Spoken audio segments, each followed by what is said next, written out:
Hey there, welcome to LSAT Demon Daily. I'm Ben Olson, that's Nathan Fox. We're the founders of LSATdemon.com and our weekly podcast, Thinking LSAT. We have an email here from Cliff's Edge Craig. Right to the point, I've been weighing in my mind whether I should go to a regional school, the University of Florida, number 28, with a $6,000 a year stipend, or attend a sorta national school at UT Austin, paying $13,000 a year in tuition on top of living expenses. I know you are advocates of not paying for law school, me too. But I also remember you making this distinction between national and regional schools and seemingly favoring national schools. Do I know what law I want to practice? Big law? I have no idea. I honestly thought about doing it for a few years and then using the money to be a business person/investor, which I'm sure is a terrible reason to go to law school, but I'm a history major who's good at taking standardized tests. Very willing to hear you try to talk me off the cliff, but I sort of thought it was the best move. Anyway, thank you for your help, and I appreciate your content. That's coming from Craig. Sorry, I'm paused here because I feel like Craig is already quitting Big Law before Craig's even started Big Law. Why?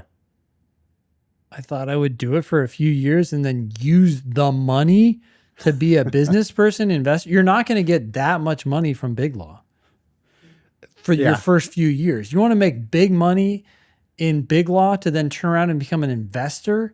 You have to become partner or rise up high enough to really get the cash out of that job. Yeah. I think Craig's decision here, I think it's a slam dunk. Okay. I mean, what do you think? I think it's so much easier to go to Florida. You're getting paid. You know you're going to be in the top of your class. You know your chances of then succeeding at that school are much better than they are at UT Austin. So I do feel like it's a slam dunk to do the due diligence. I think it would help to ask ourselves, okay, what percentage of University of Florida graduates end up in Big Law? What percentage of UT Austin graduates end up in Big Law? And I actually think they're going to reaffirm, those numbers are going to reaffirm our conclusion because they're not going to be that different.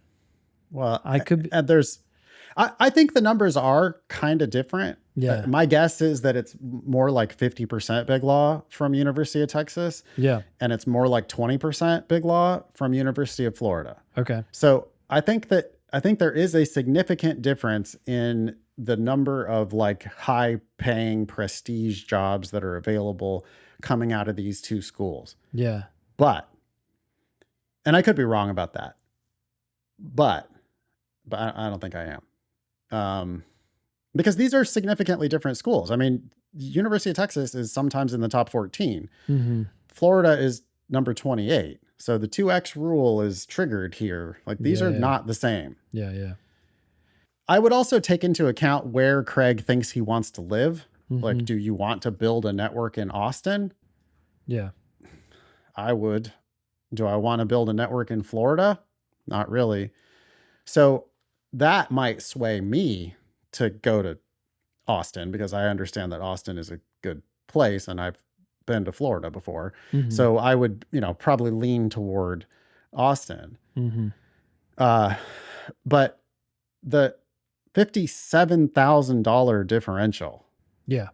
Right. Because Craig says, I'm going to get a full ride plus stipend. So I'm going to actually take $6,000 out in Florida. Yep. Whereas I'm going to have to put $13,000 in Austin. Yeah. Let's assume living expenses are negligible. Still, it's $19,000 a year delta. Yeah. Times 3. So you're looking at $57,000. That $57,000, like, I don't know how much money you think you're going to save as a Big Law attorney, but that's at least 1 year of savings. Yeah. Because, making $200,000 and trying to pay off your student loans and live the life of a Big Law lawyer, you're just, after taxes, you're not putting away. Like, it's going to be hard for you to put away $19,000 a year. Yeah. So I think it's like 3 years worth of savings probably. I would just take the money. I mean, especially look at Craig's reason for going to law school.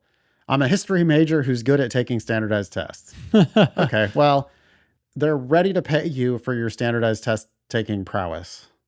Take And it. it doesn't sound like you really know what you're getting into as far as like being a lawyer. This whole idea that I want to do it for a few years and then just become a business person and investor. That doesn't sound to me like somebody who's going to really practice law credibly. Like I don't think you're probably going to get into it and you're not going to like it. Yep. Because that happens to people who do have like legal experience Yeah. as they get farther down the road and they realize like, oh shit, that's not what I was hoping for. So I would just recommend that take the money, like there's just no risk. No risk. And you don't even have to have, I mean, when they give you $6,000 a year, that's still not enough to cover your living expenses. So you're still going to be spending money. Yeah. Well, it's living expenses in both places too, right? So, and it's living expenses even if you don't go to law school at all. You're Yeah, always but going to have to pay. but when you're not going to law school, you're working. So at least you can like cover that, right? Well, I'm not saying Craig should definitely go to Florida. Yeah. I'm saying that if your choices are Florida for a $6,000 stipend or UT Austin paying some tuition, when you're somebody like Craig, I would say it's obviously Florida if you're going to go to law school. Cool. The thing I'd be weighing if I was Craig is, okay, so Florida for a $6,000 a year stipend, or what other jobs could I get? Yep. Because jobs are going to give you practical experience. You want to be a business person / investor. I don't know that law school is going to teach you skills to help you be a business person and investor. I think that probably working is going to give you better skills related to being a business person / investor. So there is like a bit of an opportunity cost. Ironically, educationally, you might be losing something by not working. Or going into a field too that's extraordinarily averse to risk. Oh yeah. No, I mean, it's like about saying no. Yeah. Right? It's like, just here's how to say no to people. Yeah. Anyway, if the comparison is just Florida versus Austin, I just can't imagine paying for law school. You just shouldn't pay tuition unless you're really sure that you want to practice law. And the only way you can practice the kind of law you want to practice is by paying this tuition. You ready for the numbers? Oh, yeah. Okay. So I looked up the 509 employment data for both the University of Texas and the University of Florida. Okay. And let's start with Texas. Texas does have better employment numbers, but let's dig into them a little bit. You have 277 people who graduated in 2023. Of those, 150 of them went on to big law, which we're defining as 251 attorneys or more at a firm, and federal clerkships. Okay. Now, there's other people that went into public interest and government, and who knows how many of those things are prestigious. But the point is 150 went into big law or federal clerkships. So those are the folks who are very likely to be paid out of 277. Okay. So well over 50%. 54%. Mm-hmm. Okay. All right. Now, if you go over to Florida, they only had 221 graduates. Of those who went into big law, we're looking at 79 who went into big law, plus 18 more who went in, no, 8 more who went into federal clerkships, right? Okay. All right. So now you're at 87. Okay. Out of 221. That's 39%. So it's lower. And there are more people going into like the 250 to 500 attorney law firms versus the 500 plus attorney law firms. But regardless, when you're talking about 40% of the class or 55% of the class, that's a difference. At the same time, who is this? Craig? Craig is way more likely to be in that 39%, I think, than the 54 when you're paying to go to UT Austin. Yeah, if you wanted to work in big law and you're there on a $6,000 a year stipend, you've got pretty good chances if it's something that you that you really want to do. You're going to have to work your ass off. You're going to have to get A's. You're going to have to kick ass, but you will be pretty strongly well equipped to do that. You're going to be competing, like the competition is going to be much weaker. Yeah. I mean, I'd love to compare the 25th percentile Texas student to the 25th percentile Florida student. Mm-hmm. We can do that, can't we? Yep.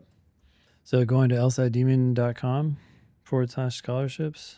Yeah, it's a look at the 509s. I mean, the 25th percentile LSAT at Texas is 167. 25th percentile GPA is 3.74. So, those are the people who are not on scholarships. Those are the people paying full price for that school. Those are, frankly, the people you need to beat at Texas to get one of those big law jobs. You're trying to beat a 167 and a 3.74. Mm-hmm. At Florida, 25th percentile LSAT 164, 25th percentile GPA 3.67. So it's only 3 points lower LSAT and 0.08 lower on the GPA. So it is softer competition. It's not like wildly softer competition. Yeah, but wait, you're looking at the 25th percentile? Uh-huh. I just wanted to see, I just wanted a picture of what the bottom of the class looks like. Yeah. Yeah. All I'm saying is that there are fewer patsies at University of Texas. There's fewer people there who are like clearly going to get destroyed and not be part of the big law conversation.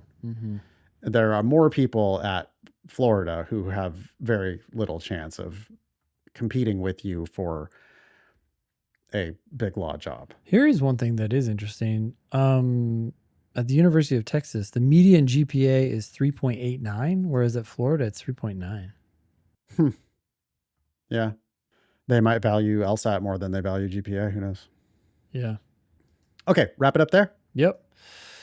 Email daily@lsatdemon.com if you'd like to ask us a question or share some LSAT or law school admissions news. Thanks for listening.